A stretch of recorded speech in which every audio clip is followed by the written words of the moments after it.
Una vez dicho esto, quiero que sí vayan al capítulo 5 y vamos a continuar y vamos a cerrar el capítulo número 5 de la carta a los Efesios.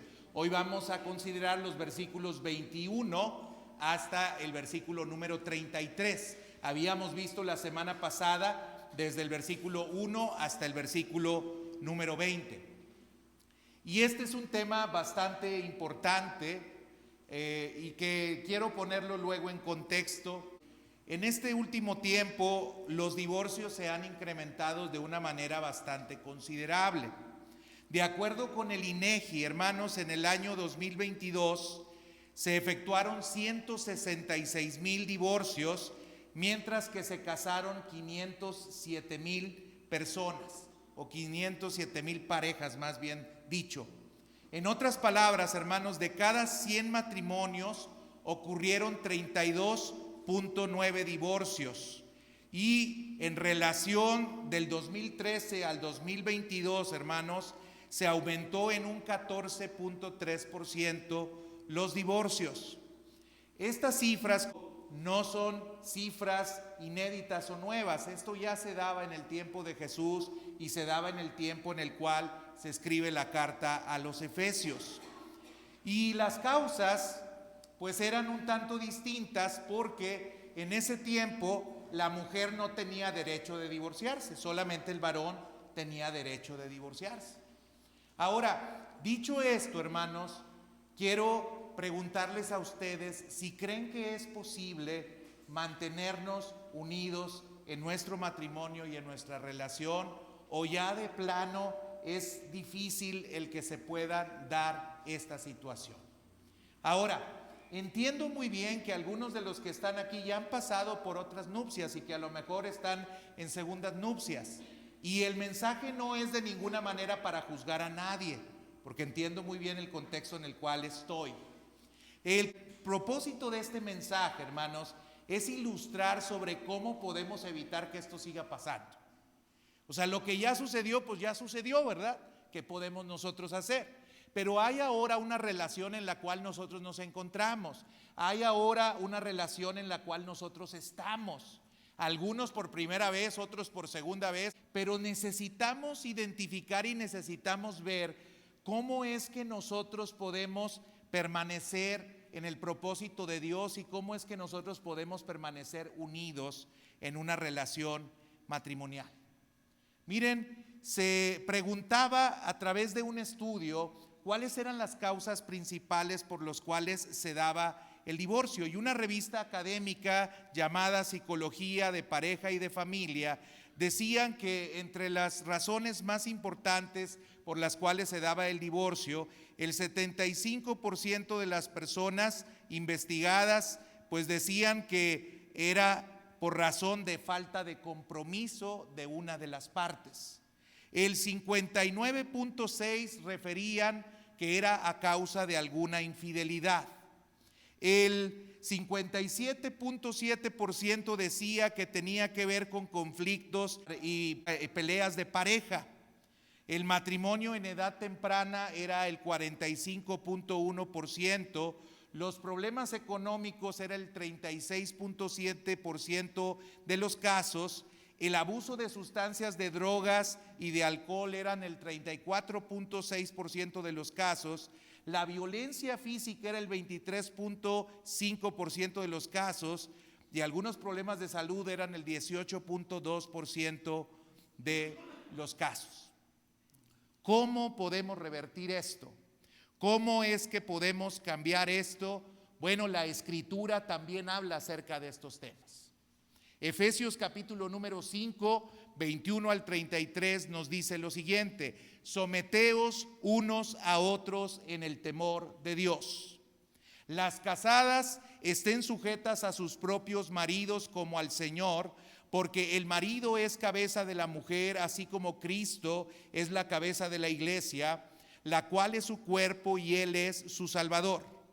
Así que como la iglesia está sujeta a Cristo, así también las casadas lo estén a sus maridos en todo. Maridos, amad a vuestras mujeres, así como Cristo amó a la iglesia y se entregó a sí mismo por ella, para santificarla, habiéndola purificado en el lavamiento del agua por la palabra, a fin de presentársela a sí mismo una iglesia gloriosa, que no tuviese mancha, ni arruga, ni cosa semejante, sino que fuese santa y sin mancha. Así también los maridos deben amar a sus mujeres como a sus mismos cuerpos. El que ama a su mujer, a sí mismo se ama, porque nadie aborreció jamás a su propia carne, sino que la sustenta y la cuida, como también Cristo a la iglesia, porque somos miembros de su cuerpo, de su carne y de sus huesos. Por esto dejará el hombre a su padre y a su madre, y se unirá a su mujer, y los dos serán una sola carne. Grande es este misterio, mas yo digo esto respecto de Cristo y de la iglesia. Por lo demás, cada uno de vosotros ame también a su mujer como a sí mismo, y la mujer respete a su marido. Para poder atender este texto, hermanos, lo primero que quiero que consideremos es el contexto.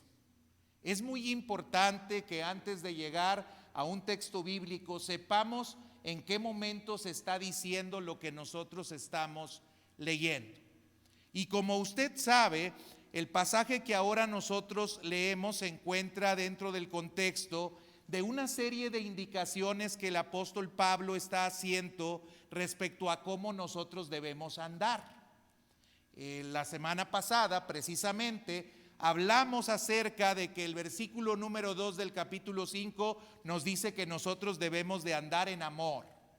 El versículo 8 nos dice que nosotros debemos de andar en luz, y el versículo número 15 nos dice que nosotros debemos de andar en sabiduría. Pero cuando yo compartía con ustedes este texto, yo les hacía ver que cuando el apóstol Pablo habla acerca de andar en sabiduría, él describe lo que significa andar en sabiduría a partir del versículo 15 y hasta el versículo número 21. Y hay algunas instrucciones que se dan, y la última de las instrucciones que se nos dan es que no debemos de emborracharnos, o que no nos debemos de darnos al vino, sino que debemos de ser llenos del Espíritu Santo. Y cuando él habla acerca de ser llenos del Espíritu Santo, luego de que dijo que no nos embriaguemos con vino en el cual hay disolución, entonces presenta una serie de cosas que tienen que ver con la llenura del Espíritu Santo. A veces cuando nosotros hablamos de la llenura del Espíritu Santo, inmediatamente nos remitimos a pensar en los dones espirituales, y pensamos entonces que la llenura del Espíritu Santo es hablar en lenguas, que la llenura del Espíritu Santo es tener profecía, que la llenura del Espíritu Santo es tener revelación. Pero en este contexto y en la carta a los Efesios, cuando el apóstol Pablo habla acerca de la llenura del Espíritu Santo, nos remite directamente hacia nuestro carácter y hacia la manera en la cual nosotros andamos, o en la manera en la cual nosotros vivimos. ¿Y qué nos dice? Una persona llena del Espíritu Santo entonces habla entre ellos con salmos, con himnos y con cánticos espirituales. Una persona llena del Espíritu Santo canta en su corazón. Una persona llena del Espíritu Santo alaba en su corazón. Una persona llena del Espíritu Santo da gracias a Dios en todo. Pero algo que el texto bíblico en la traducción al español no considera es que hay una instrucción más que tiene que ver con andar o ser llenos del Espíritu Santo. Y esta instrucción tiene que ver con el sometimiento de los unos a los otros, que esto viene en el versículo 21. Es decir, las instrucciones dadas, y particularmente la última, debía de ser, hermanos, hasta cierto punto escandalosa y revolucionaria en la sociedad en la cual el apóstol Pablo estaba escribiendo. Porque al poner esta declaración Pablo, y al decir que todos debíamos de estar sometidos unos a otros, estaba atentando contra el status quo de la organización en ese tiempo social que existía. Déjeme le explico mejor esto y a qué me estoy refiriendo. Ahora le quiero hablar del contexto cultural. Primero estamos hablando del contexto gramatical. Les estoy diciendo que el versículo 21 es una de las instrucciones que el apóstol Pablo está dando para señalar que nosotros debemos de andar en el Espíritu o debemos de ser llenos del Espíritu Santo. Y esta instrucción tiene que ver con el sometimiento de unos a otros. Luego que cierra el apóstol Pablo el versículo 21, entonces enseguida vendría la sección que corresponde al versículo número 22. Y el apóstol Pablo nos va a presentar, hermanos, ahora cómo podemos andar en el Espíritu en el contexto de la relación matrimonial, que esto va del versículo 22 al 33, cómo podemos andar en el Espíritu en el contexto de las relaciones entre hijos y padres, y cómo podemos andar en el Espíritu en el contexto de la relación entre esclavos y amos. Y note que el apóstol Pablo está diciendo que esas relaciones se tienen que dar en un sometimiento mutuo. Como le decía, eso era completamente escandaloso para el tiempo en el cual el apóstol Pablo está escribiendo. ¿Por qué razón? Porque en ese tiempo el derecho romano hablaba acerca de una figura que se llamaba pater familias.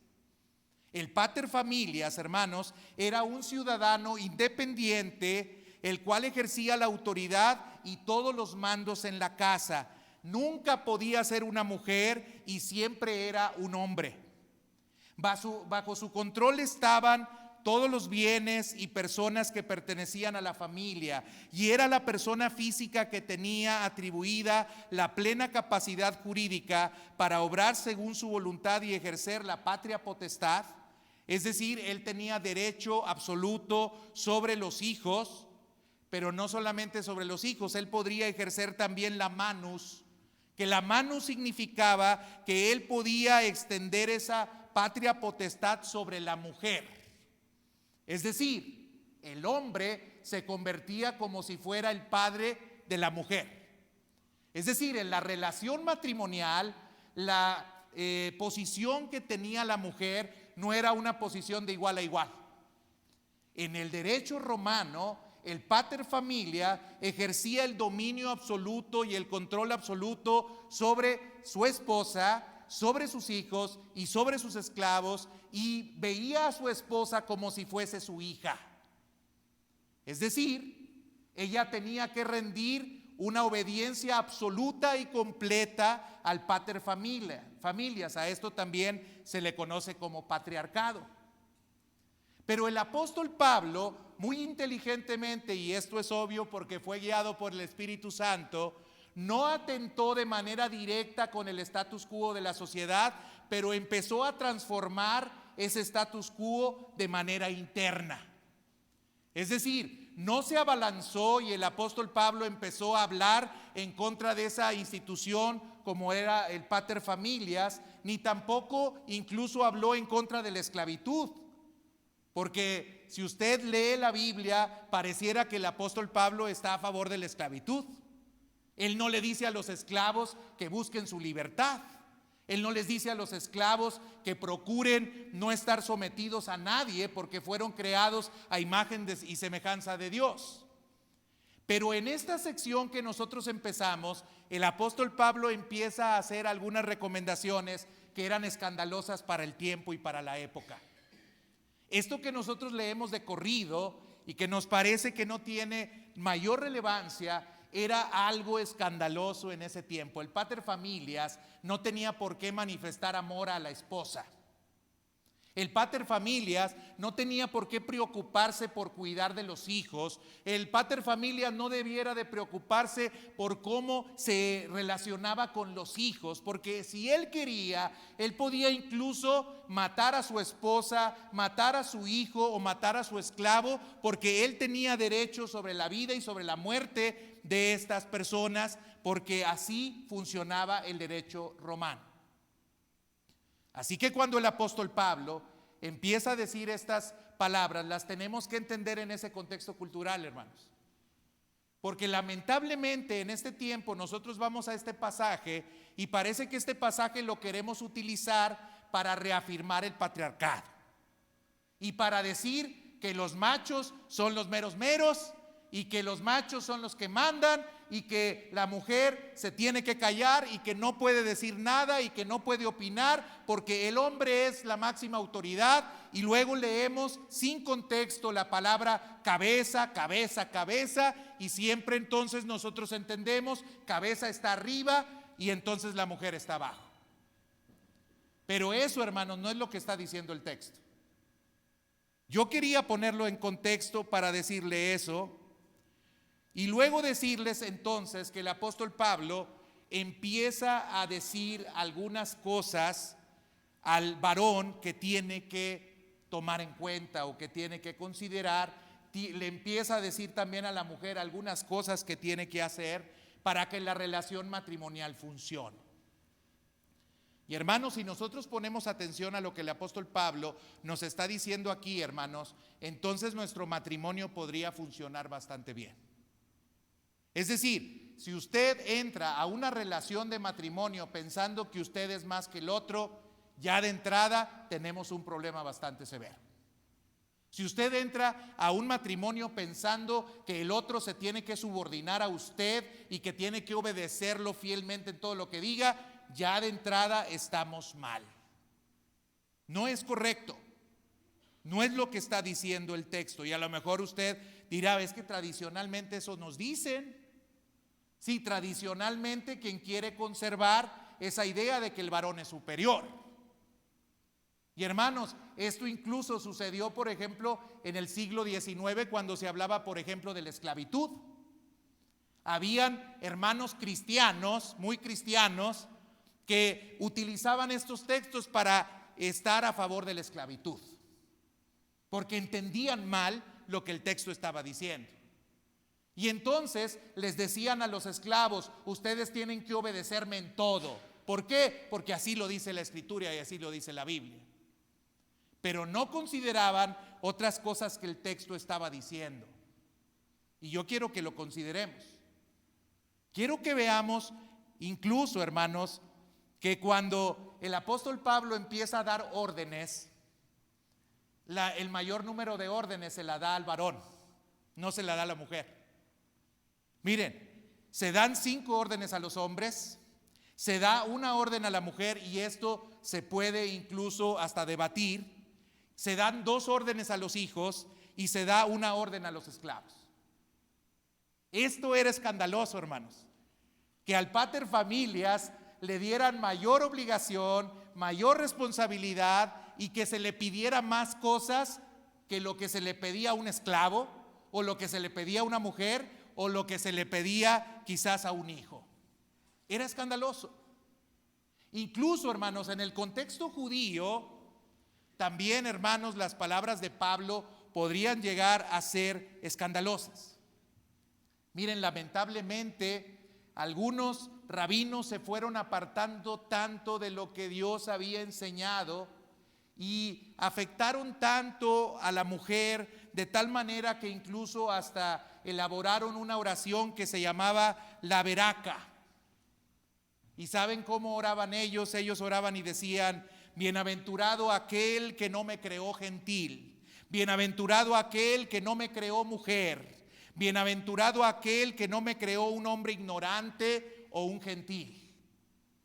Imagínense ustedes que en la mañana, después de haber estado ahí durmiendo con tu esposa, te levantas, te inclinas y te pones a orar y lo primero que escucha tu esposa es lo siguiente: bienaventurado aquel que no me creó mujer.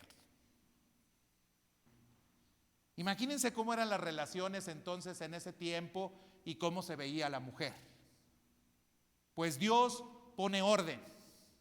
Por eso en Gálatas también, que ahorita ya vamos a Efesios, no se me desespera, pero tengo que darle contexto. Por eso en Gálatas el apóstol Pablo también señala que no hay judío, que ya no hay gentil, que ya no hay bárbaro, que ya no hay escita, que ya no hay varón, que ya no hay mujer. Porque con eso estaba precisamente golpeando a esa oración veraca en la cual decían que el ser varón y judío era lo máximo, pero ser mujer, ser gentil, no era algo bueno. Entonces, vayamos ahora sí, con ese contexto, quiero que vayamos a Efesios capítulo número 5, versículo número 22. Las casadas estén sujetas a sus propios maridos como al Señor, porque el marido es cabeza de la mujer, así como Cristo es cabeza de la iglesia, la cual es su cuerpo y Él es su Salvador. Así que como la iglesia está sujeta a Cristo, así también las casadas lo estén a sus maridos. ¿Cuál es la instrucción que el apóstol Pablo está dando a la mujer? La instrucción que está dando a la mujer es que las mujeres se sujeten a sus maridos.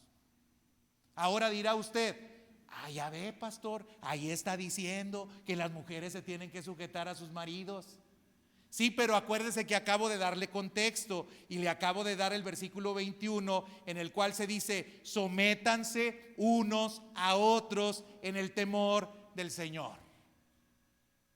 Es decir, a la mujer se le está reafirmando y confirmando lo que ya se dijo en el versículo 21.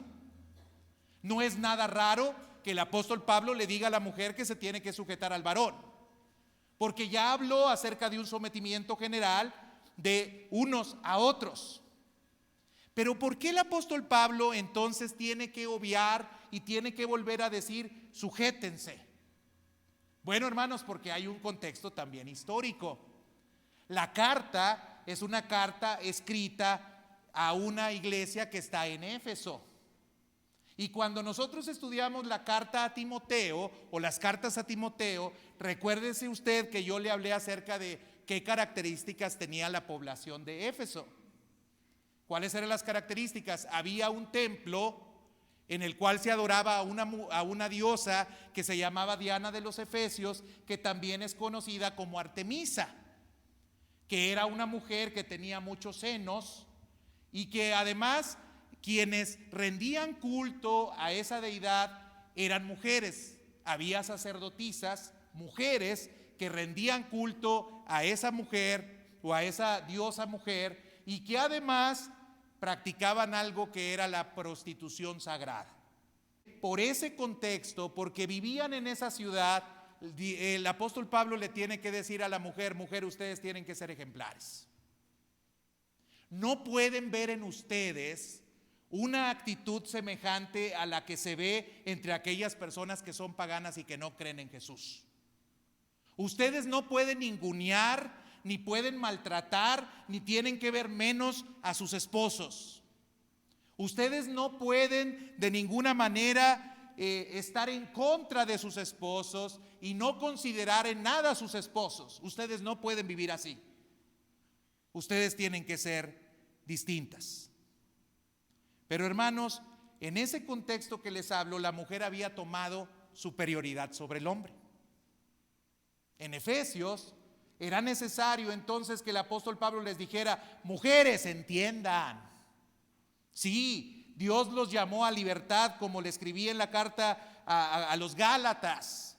Sí, ya no hay bárbaroecita, sí, ya no hay varón y mujer, pero eso no significa que ustedes son superiores a los varones. Y es lo primero que les está diciendo allí el apóstol Pablo. Lo que les está diciendo es: no desdeñen al varón, no renuncien a actividades que comúnmente hacen viéndolas como inferiores y que terminan por afectar en la relación matrimonial. Y hoy creo que estas palabras son bastante oportunas, mujeres, porque gracias a Dios, y así lo puedo decir, y gracias al trabajo que ha realizado el feminismo, las mujeres tienen derechos que tenían que tener porque eran personas y porque eran humanas. Sí, entiendo que el feminismo el día de hoy ha ido al extremo y por eso estas palabras son bastante importantes. Porque el feminismo el día de hoy, hermanos, ya no está buscando la igualdad de la cual habla Dios. El feminismo el día de hoy lo que está buscando ya es la superioridad de la mujer sobre el varón. Y por eso muchos matrimonios están en crisis y se están separando y se están divorciando y no pueden funcionar, porque la mujer ha asumido no solamente que es igual, sino que ha asumido que es más que el varón. Y en lugar de existir ahora patriarcados, ahora lo que existen son matriarcados. Ahora la mujer es la que manda. Ahora la mujer es la que dicta lo que se tiene que hacer. Ahora la mujer no considera al varón en las decisiones que toma. Ella es la que toma las decisiones y hace lo que bien le place, porque ella considera que tiene derechos de tomar decisiones sin considerar al varón. Y hermanos, este feminismo radical ha hecho incluso que las mujeres desdeñen algunas actividades, como pueden ser las actividades domésticas. Y ahora resulta que la mujer no quiere ni puede realizar actividades domésticas. Con algunos eslogan o con algunas frases o algunas palabras en las cuales dice, pues ¿qué creen? Que tienen sirviente. Y ahora resulta que las mujeres no quieren hacer de comer. Y ahora resulta que las mujeres no quieren cuidar a sus hijos. Y ahora resulta que las mujeres no quieren hacer algunas actividades que son necesarias para que la familia funcione y para que el matrimonio funcione. Ahora, no estoy diciendo que esas actividades sean exclusivas de la mujer, pero lo que estoy diciendo es que está mal que las mujeres ya no las quieran asumir como actividades que son necesarias para el funcionamiento de una relación matrimonial y para el funcionamiento de una familia.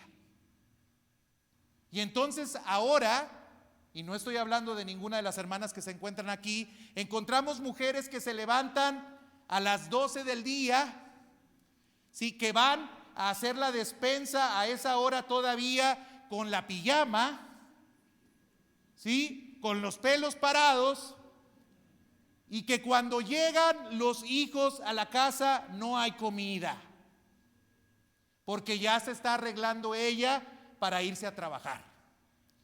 Y entonces les deja a los hijos, hay lo que sea para que ellos puedan comer, que al fin y al cabo no están mancos, que aprendan, que se enseñen, que hagan alguna cosa. Y vamos descuidando entonces a los hijos. Hermanos, vuelvo a subrayar, no estoy hablando de ninguna de ustedes porque no quiero tener problemas con ustedes. Incluso yo sé que la mayoría de ustedes trabajan no solamente en casa, sino trabajan también fuera de casa. Pero hermanos, es importante en el contexto en el que nosotros estamos viviendo decir esto, que sí somos iguales, pero no somos superiores. Y que las actividades que se realizan al interior del seno de la casa no son de ninguna manera denigrantes. ¿Sí? Me acuerdo que cuando estaba en Río Bravo, Samantha estaba trabajando en el DIF, yo también, y había un programa que se llamaba MESED, Menores en Circunstancias Especialmente Difíciles.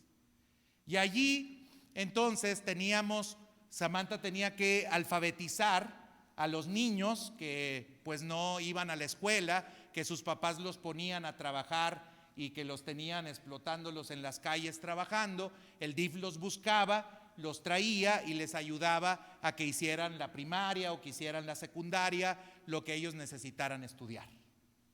Y tenía un alumno, yo también lo conocía porque visitaba mucho el DIF yo, pues, y después trabajé también en el DIF, y se llamaba Tino.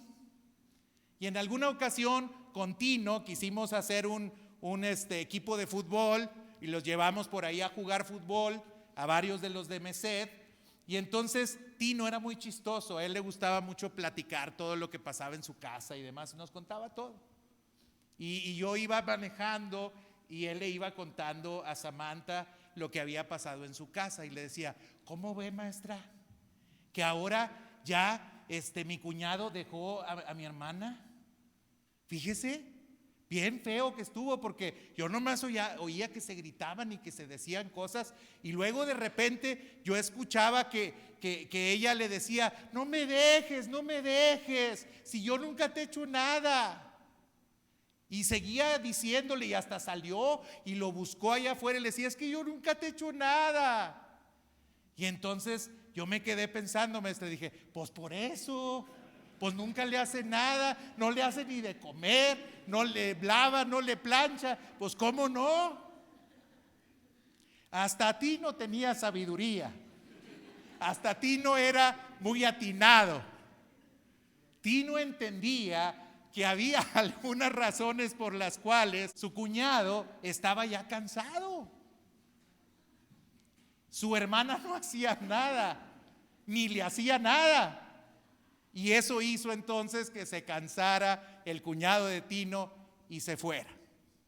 Hermanos, esto es lo que tengo que decirlo a través de esta anécdota. Hermanas, hay que hacer algo. Hay que hacer algo. No podemos renunciar a algunas actividades porque nos han metido en la cabeza que si estamos haciendo esas actividades, entonces somos personas de segunda clase. Bueno, hermano, pero no se barre sola la casa, ni se trapea sola la casa. Y vuelvo a decir, no quiero decir que esta sea una actividad exclusiva de la mujer. Pero tengo que decirles, hermanas, que tienen también por qué hacerlo. Que pueden hacerlo y que no les afecta nada hacerlo. Que pueden hacerle de comer a sus esposos. No tiene nada de malo que le hagan de hacer de comer a sus esposos. Que pueden mandarles lonche al esposo. No tiene nada de malo. Que pueden lavarle la ropa a su esposo y plancharle a su esposo. No tiene nada de malo. Los hermanos están bien contentos si vieran la cara que tienen. Están así como que sígale, pastor, sígale. Ahorita voy con ustedes y son 5 instrucciones, Entonces, eso es lo que el apóstol Pablo tendría que decirnos quizás en este tiempo, hermanos. Las relaciones no pueden funcionar porque el día de hoy hay mujeres que dicen, yo soy la que mando, yo soy la que decido, yo soy la que resuelvo y nadie más. Las relaciones hoy se conflictúan porque ahora, como les decía, se han establecido ciertos matriarcados en los cuales el hombre queda relegado y en algunos casos el hombre es ninguneado. Por eso hay conflictos en los matrimonios. Y por eso el consejo de Pablo es bastante oportuno. Mujeres, sujétense a sus esposos. Sujétense a sus esposos. También escuché alguna otra frase que me compartió el papá de una hermana que se encuentra aquí con nosotros, que decían en alguna ocasión que platicaban 2 personas y decían, oh, hermano, ya veo que se casó, ¿verdad? Sí, ya me casé. Ay, qué bien, qué bueno. Oiga, ¿y su esposa ya se sujeta?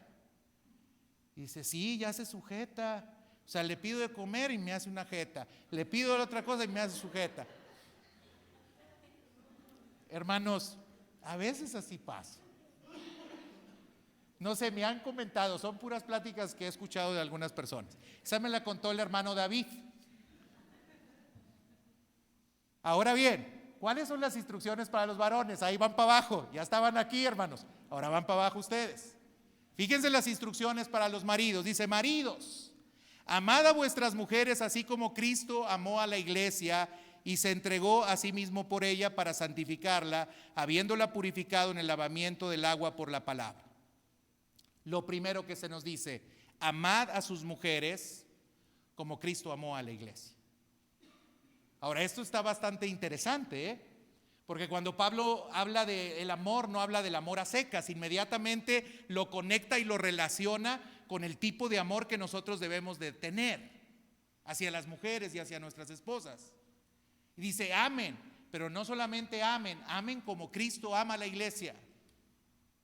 Y si tuviéramos que preguntarnos cómo Cristo ama a la iglesia, pues tenemos que entender que el amor de Cristo es sacrificial. Dios por amor, y así lo dice en el texto más conocido en las Escrituras, envió a su Hijo Jesucristo para que todo aquel que en él cree no se pierda, mas tenga vida eterna. Dios por amor, y lo hemos repasado varias veces, y lo dice también la carta a los Filipenses, no escatimó el ser igual a Dios como cosa que aferrarse, sino que se despojó de sí mismo, tomó forma de hombre y nos sirvió, ¿cómo? Entregándose hasta la muerte de cruz. Hermanos, esta es una referencia bastante importante para que usted entienda entonces cómo es que usted debe de relacionarse en el matrimonio. Hermano, en el matrimonio usted no puede llegar asumiendo, y esta referencia nomás la van a entender los que tienen mi edad y más, como Juan Camaney. No, hermanos, no se trata de que usted piense que está, al igual como lo decía con la mujer, por encima de la mujer. Porque hay algunos, y sobre todo estamos hablando de los que a lo mejor tienen más edad que yo, que fueron educados bajo estas premisas, de que el varón no hace nada. El varón solamente tiene que salir a trabajar y ser proveedor. Ahora, el problema, hermanos, es que cuando nosotros queremos establecer este tipo de premisas y queremos aplicarlas a todos, lo que no nos damos cuenta es que los contextos de las familias son muy diversos. Los contextos de las personas son muy diferentes. Incluso si usted lee la Biblia con atención, se va a dar cuenta que las familias no todas están constituidas como a veces nosotros creemos que están constituidas, de manera nuclear, padre, hijo e hijos y nada más. Lea con atención la Biblia y trate de identificar modelos de familia y se va a dar cuenta que no todos los modelos son así. Y a veces nosotros creemos que esa es la única manera en la cual se puede organizar la familia. El varón proveyendo, la mujer quedándose en el hogar haciendo actividades domésticas. Hermanos, este tiempo es un tiempo muy difícil económicamente para algunas familias. Qué bueno sería, por ejemplo, que con el trabajo que desarrollamos solamente los varones pudiéramos completar para poder vivir. Algunos, gracias a Dios, tienen una buena posición económica y tienen un buen trabajo, y qué bueno que lo tengan, gracias a Dios. Pero hay otros que no están en esa condición. Y entonces el varón tiene que entender que hay otras actividades que ahora la mujer hace y que por lo tanto él tiene que aprender a sacrificarse y tiene que amar y tiene que entregarse y tiene que darse al otro, ya no asumiendo que solamente en la casa él va a llegar, se va a sentar en la mesa y le van a tener la comida lista, sino entendiendo que su mujer, al igual que él, salió a trabajar, y al salir a trabajar también viene cansada igual que él, y que hay cosas que entonces ellos tendrán que compartir. Cristo, hermanos, dejó la posición que tenía, así nos amó, Él era Dios, y siendo Dios, no escatimó el ser igual a Dios como cosa que aferrarse. Él se despojó de sí mismo, Él vino y nos sirvió, Él vino y nos amó, Él vino y se entregó, Él vino y murió por nosotros. Hermanos, así tenemos que amar a nuestras esposas. No es nada sencillo lo que el apóstol Pablo estaba diciendo aquí, y mucho menos en el contexto en el cual lo estaba diciendo el apóstol Pablo. Lo que estaba diciendo Pablo era algo que la gente no quería comprender, ni quería entender, ni quería cambiar. ¿Cómo el pater familias iba a dejar de ser el que manda? ¿Y cómo ahora el pater familias tenía que sujetarse o someterse mutuamente también a la mujer?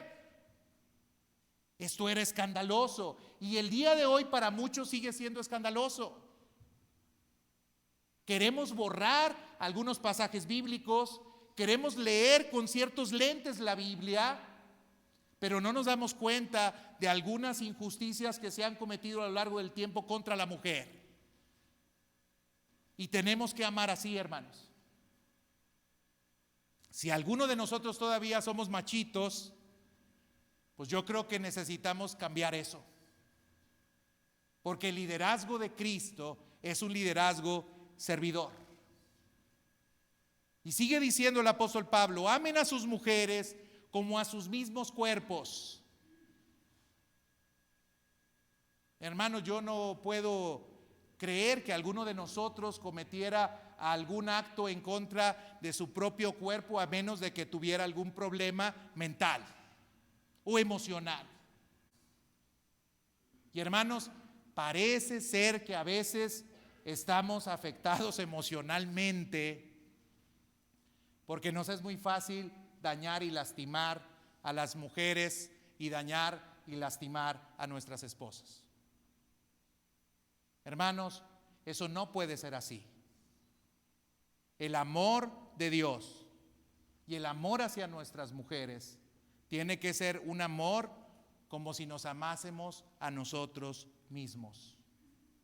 Sigue diciendo el apóstol Pablo, la sustenta, la cuida.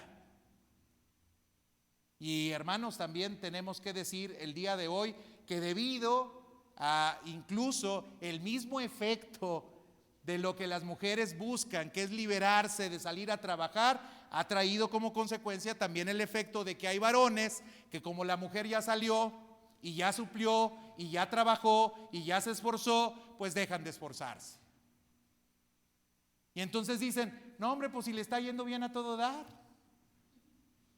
Mira qué bien estamos. Y entonces el hombre ya no se esfuerza. Y tenemos casos así. Y no solamente no se esfuerza en el trabajo allá afuera, sino tampoco se esfuerza en la casa. Es decir, sigue creyendo que de lo que se trata es solamente de derechos y de privilegios, pero de ningún tipo de responsabilidad. Y no provee, no da para los suyos, no entiende que parte de su responsabilidad es esa, sustentar y cuidar. Porque quienes trabajamos y laboramos sabemos que los contextos laborales son bastante agresivos. Díganme si no. A donde vayamos vamos a encontrar conflictos, dificultad. Varón, los conflictos que tú tienes en el trabajo son los mismos conflictos que tiene tu esposa en el trabajo. E incluso a veces mayores.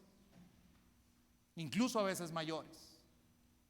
Y tenemos que entonces, si tenemos la posibilidad y sin estar contaminados por el feminismo, hermanos, si existe la posibilidad de que nosotros podamos proveer, cuidar y proteger completamente a la mujer en todos los sentidos, pues qué mejor.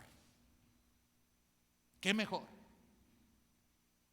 Pero hay algunos que a veces, por ejemplo, las esposas no quieren ya trabajar y los esposos las andan aventando para que vayan y trabajen. Ándale, ve. 50 y 50. Porque ahora somos modernos, 50 y 50. Ya los hombres no están dispuestos a sustentar ni a cuidar. Ahora los hombres se juntan con una mujer y le dicen, órale, pues apórtale, como si fueran roomies. Te toca la renta, te toca los servicios, te toca de la comida, te toca de esto, 50 y 50. Por eso los matrimonios están como están. Porque lo único que hay, hermanos, es egoísmo. Porque nomás estamos pensando en nosotros mismos. Porque no estamos amando como Cristo ama. Porque no estamos considerando al otro como debemos de considerarlo. Y fíjese, hay algo bien interesante con lo cual termina incluso también el apóstol Pablo, que también tiene que ser leído en contexto.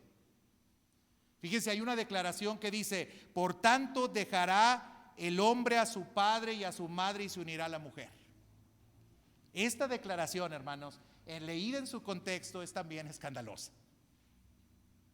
Porque bajo el presupuesto del paterfamilias o del patriarcado, quien dejaba todo era la mujer y venía a ser parte del hombre, incluso en una condición de subordinación.